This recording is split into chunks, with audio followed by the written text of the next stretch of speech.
My name's Aaron Hale. I'm 37 now. Got the house, the career, the polished life people think they want. But every year, when the air gets cold and the leaves start to rot underfoot, I think about something I did when I was 19. Something I've never told anyone. Back then, I was a freshman at Eastbrook University. I'd just left my dusty Arizona hometown. No more desert wind, no more staring at the same gas station my whole life. I wanted to reinvent myself, and for me, that meant joining Epsilon Theta Rho. You couldn't just sign up for ETR. They were the kind of fraternity people whispered about in the library.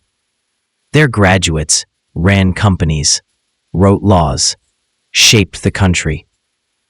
I thought if I made it in, I'd never have to scrape for anything again. Rush week was all smiles and handshakes, free drinks, fancy dinners.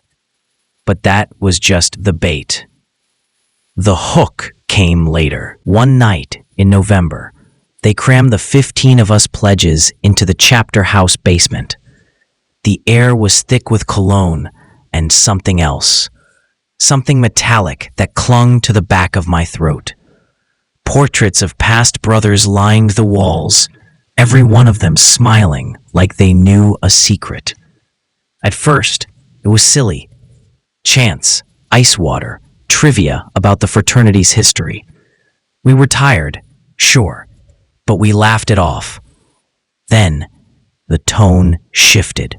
We started getting woken up at 3 a.m. and made to run around campus in socks. We were locked in the library archives, forced to memorize entire pages from obscure old books. Mess up and they blast high-pitched static in your ears until you got it right. No food for a day. Then bowls of sour, pickled fish shoved under your nose. Blindfolded obstacle courses. And not all the obstacles were things. Through it all, I stuck with Marcus. Kid from Detroit, pre-law, sharp sense of humor. He had this way of making you forget how miserable you were. We told ourselves it was all temporary. Someday, we'd be at those alumni dinners, toasting about the dumb things we'd done to earn our place. Then came the last weekend, the alignment. That's what they called it. We were told to pack a single bag and pile into the back of a cargo van. They drove us for hours deeper into the woods until we reached a massive stone manor, hidden behind an iron gate. The windows were boarded from the inside. No music. No laughter, just rows of candles and a long wooden table in the center of the hall. The chapter president, tall, shaved head, eyes like he could see straight through you, told us it was time to complete the circle. The rule was simple. Choose the weakest among you. No criteria, no explanation. They handed us slips of paper and left the room. At first, nobody spoke. Then someone whispered a name, and it spread through the group like a cold wind. By the time it reached me, I realized it was Marcus. My stomach turned. He hadn't done anything bad, just cracked a few jokes earlier in the night, enough for the wrong people to notice.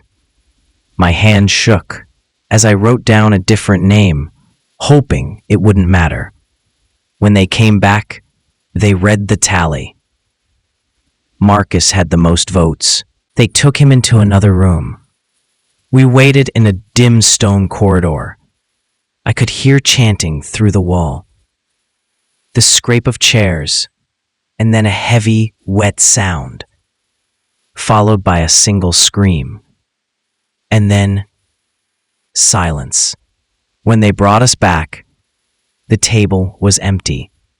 Marcus was gone. The president looked each of us in the eyes and said, The circle is whole.